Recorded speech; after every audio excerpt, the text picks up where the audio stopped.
Hey, this is Charles with Historical Gaming, and I wanted today to talk about Maneuver Distant Lands, which is an expansion for Maneuver, which is a great game. It plays in about an hour and a half or so. It has 8 different armies in it, so you can mix and match all kinds of different things. And this expansion is designed to kind of expand that universe a little bit and add 4 more armies to it. Let's take a look at the original game real quick, and I'll just show you the amount of components that you'll get in this. So the original game came with all these tiles, 8 different factions, rules, counters, and all those things like that, and was priced at $55. I think it's on sale now for like $26, which is a great deal if you want to get it.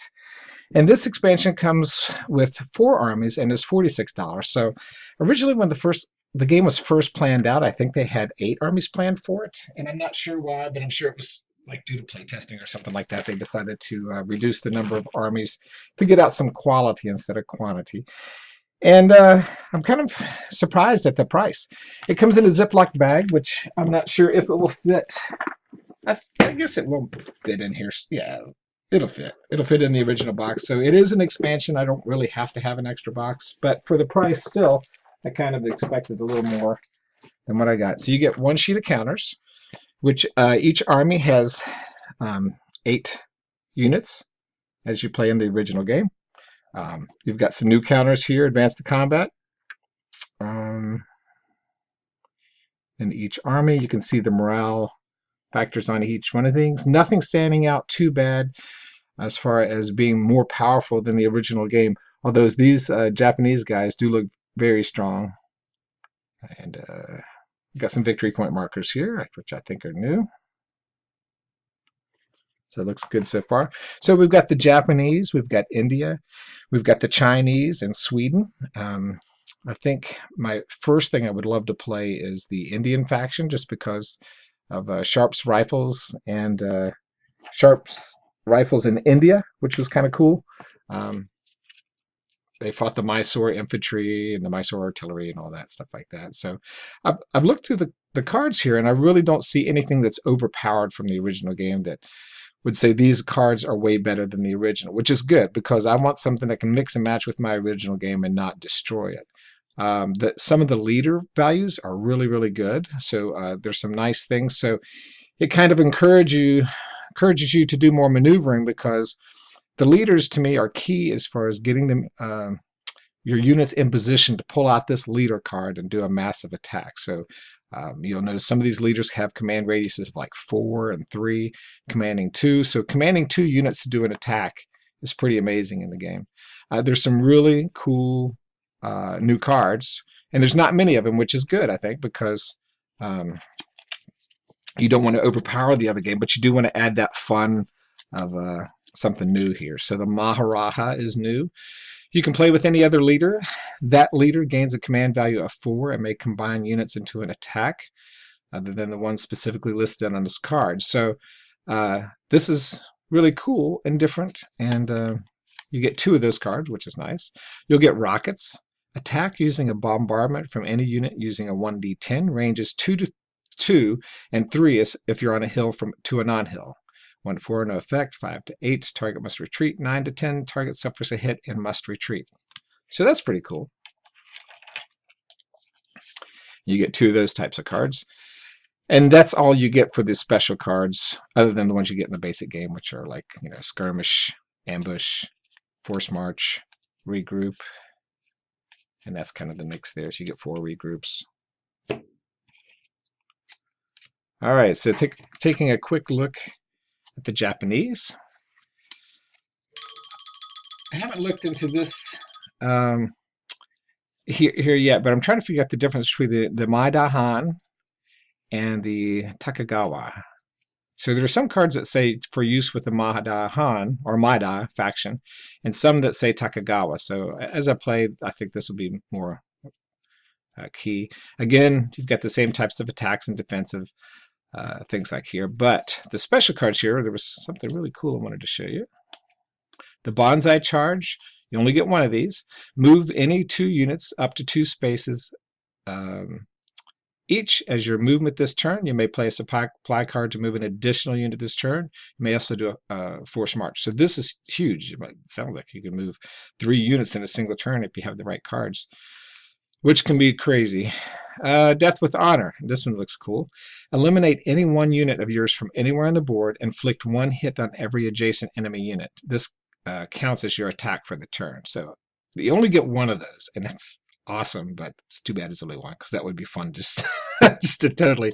And it's kind of a surprise thing, so when it comes out, it's going to come out hard. And I can see somebody planning several turns trying to get into the right position of getting 1 unit right in the middle, and then if the other opponent is aware of what's going on, the fear of each unit you could spread by spreading your units out and trying to infiltrate and get into those types of positions. That's just going to be a fun faction to play. Committed Attacks. Force March 3, Redoubt. It basically places a defensive marker on somebody. And let's see, the Chinese.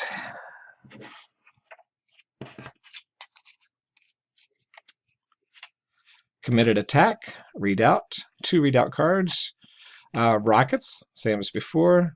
So it's 1 rocket card, 1 spy card.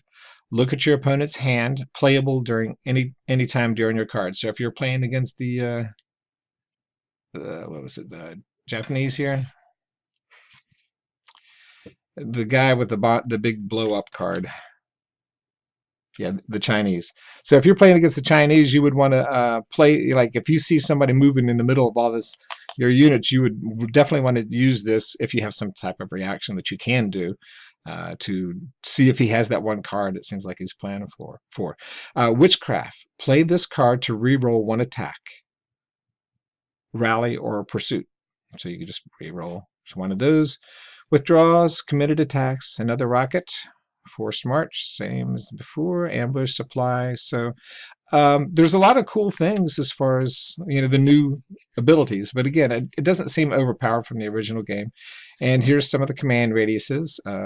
Lu, Wang Du Lu can do a command of 2. Ming Lang is a command of 3, combat of 3.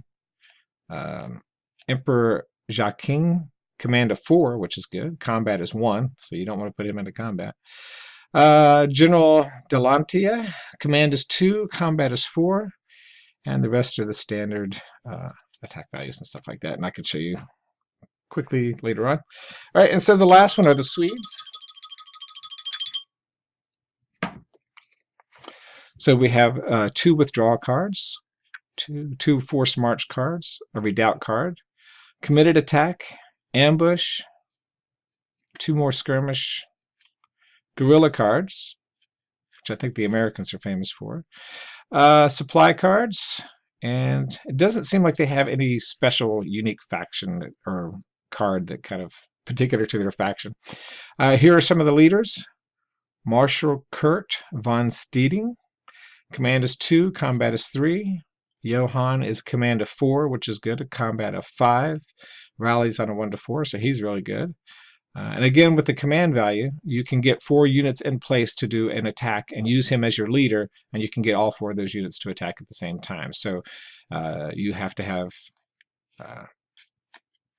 this leader on the, you know, to be able to command all those units. Getting them in place is not as easy as it sounds. Karl von Dublin, command 3, combat 4, rally 1 to 4, and the rest are unit cards.